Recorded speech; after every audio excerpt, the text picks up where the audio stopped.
அதிமுகவில் அடுத்த கட்ட நெருக்கடி அக்கட்சியினுடைய பொதுச் செயலர் எடப்பாடி பழனிசாமிக்கு தொடங்கி இருக்கு அப்படின்னு தான் சொல்ல வேண்டியிருக்கு.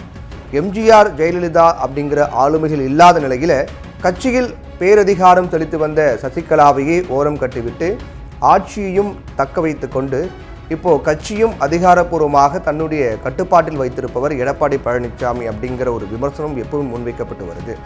பெரிய பின்னணி எதுவும் இல்லாத நிலையில சாதாரண விவசாய குடும்பத்தில் பிறந்து வட்ட செயலராக இருந்து முதலமைச்சர் அப்படிங்கிற பதவியை எட்டி பிடித்து இன்று அதிமுகவினுடைய பொதுச் செயலராக வலம் வருவது என்பதை அரசியலில் சாதாரணமாக மதிப்பிட்டு விட முடியாது.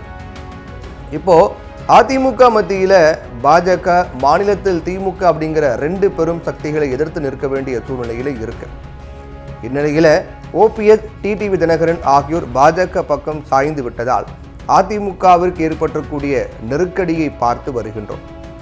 இந்த நிலையில அதிமுகவில் சக்தி வாய்ந்த நபராக திகழ்ந்த சசிகலாவும் சுற்றுப்பயணம் அப்படிங்கிற பெயர்ல அதிமுகவினரை சந்தித்து வராங்க. சசிகலா பொறுத்தவரை முதலமைச்சர் வேட்பாளராக எடப்பாடி பழனிசாமியே முன்னிறுத்துவது என்று கட்சியின் பொதுச் செயலாளரும் பதவி மட்டும் தனக்கு தர வேண்டும் அப்படின்னும் செயல்பட்டு வராரு. இது தொடர்பாக பேச்சுவார்த்தைகளும் நடைபெற்றதாக சொல்லப்படுகிறது. தான் பொதுச் செயலாளர் பதவியில் நீடிப்பதாக சசிகலாவில் தொடுக்கப்பட்ட வழக்கும் நீதிமன்றத்தில் நடைபெற்று வருது. இதெல்லாம் எந்த அளவுக்கு பலன் தரும் என்பதை பொறுத்திருந்துதான் பார்க்க வேண்டும். இந்த சூழ்நிலையில் எடப்பாடி பழனிசாமி பக்கம் உறுதியாக நின்ற செங்கோட்டையனும் கோகுலேந்திராவும் இப்போ தங்கள் அதிருப்தியை பகிரங்கமாக வெளிப்படுத்தியிருக்காங்க.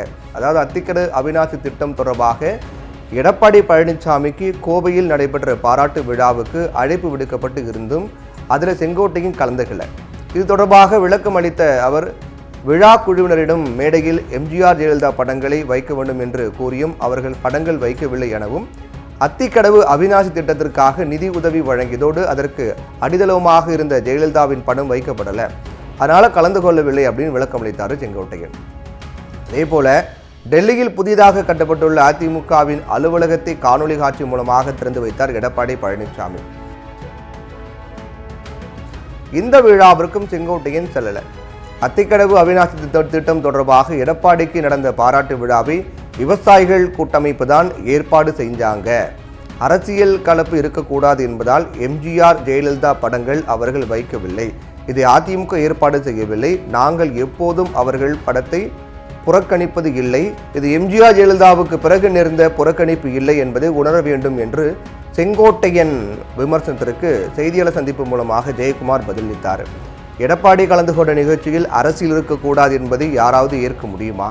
இது ஒரு சால்ஜாப்பு அப்படின்னு தான் கருதுறாங்க அதிருப்தியாளர்கள். செங்கோட்டையன் எம்ஜிஆர் காலத்திலிருந்து மூத்த தலைவராக அறியப்பட்டவர். எப்போதும் அமைதியான செயல்பாடுகளை கொண்டு செயல்படக்கூடிய ஒரு நபர். அவரே இப்போ வெடித்து கிளம்பியிருக்கிறார் அப்படின்னா அவருக்கு பின்னால் அணிவகுக்க பலரும் வரிசையில் காத்திருக்கிறார்கள் அப்படின்னு கருத வேண்டியிருக்கிறது. முன்னாள் அமைச்சர், முன்னாள் எம்பி அப்படின்னு அறியப்பட்ட அதிமுகவின் மூத்த தலைவர்களில் ஒருவரான கோகுலேந்திராவும் நிர்வாகிகள் ஆலோசனை கூட்டத்தில் வெடித்திருக்காரு. நேர்மை என்பது எல்லா இடத்திலும் இருக்க வேண்டும். என்னை பார்த்த உடனே நிறைய பேர் வணக்கம் தெரிவிப்பதற்கு பயப்படுறாங்க. என்னுடைய ஃபோட்டோவை கார்னரில் போடுவதற்கு அச்சப்படுறாங்க. இது எல்லாமே நாம் தவிர்க்க வேண்டும். எங்களை பார்த்தால், எங்களிடம் பேசினால், எங்கள் பெயரை நோட்டீஸில் போட்டால் பதவி பறிபோய் விடும் அப்படிங்கிற நிலைமைகள் மாற வேண்டும் என்று சரமாரியாக வெடித்திருக்காரு. ஏற்கனவே கேசி வீரமணி, கேபி அன்பழகன், மணிகண்டன், பெஞ்சமின், நிலோஃபர் கவில் போன்ற முன்னாள் அமைச்சர்களும் ஓரங்கட்டுப்பட்டு விட்டதாக கூறும் அந்த அதிருப்தியில் இருக்காங்க.